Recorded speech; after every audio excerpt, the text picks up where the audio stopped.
What's up guys, Sal here. So Samsung has been the #1 smartphone maker ever since they beat Nokia 7 years ago. They've been dominating the mobile landscape since then. Samsung along with Apple has been the top players of the smartphone world, though Huawei is now nipping at their heels, and about a year ago they were able to beat Apple to the #2 spot in the smartphone maker rankings. One of the biggest reasons companies like Huawei, Xiaomi and other Chinese smartphone makers sell hundreds of millions of smartphones each year is that they sell value for money budget and mid-range handsets for dirt cheap prices. Apple only exists in the flagship segment, they don't sell budget phones. Samsung on the other hand has an equal presence on both flagship and budget and mid-range segment. Huawei also sells millions of flagship phones, but the majority of their shipments come from budget and mid-range phones. And that's the reason they were able to catch up to Samsung and Apple, and if the growth of Huawei continues the way it is right now, then they could even beat Samsung by next year.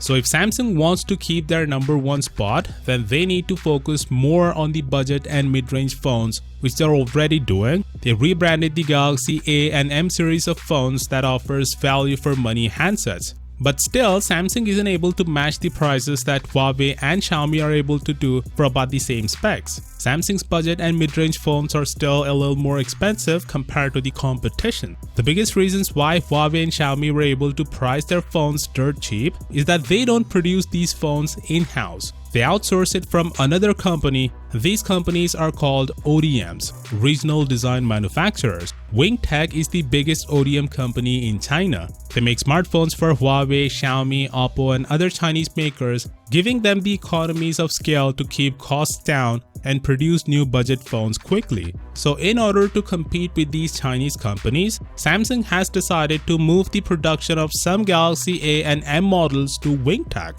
To be exact, Samsung will let Wingtech make 60 million smartphones. To give you some comparison, Samsung sells a little over 300 million smartphones each year, so that's about 20% of their total smartphone production. Apple, by the way, also outsourced Foxconn to make the iPhones, but the difference is Apple designs the iPhones themselves. Whereas this isn't the case here with Samsung and Wingtech.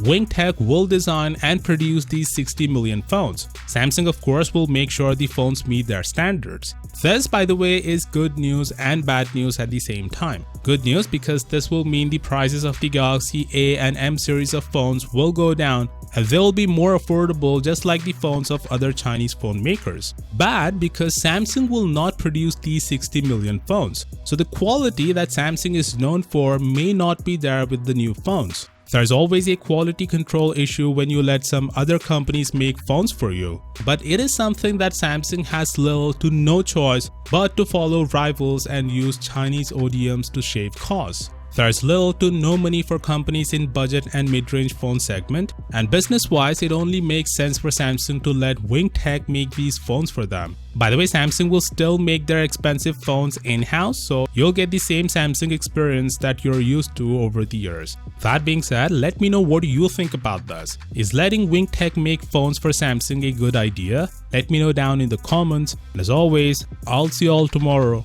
Peace out.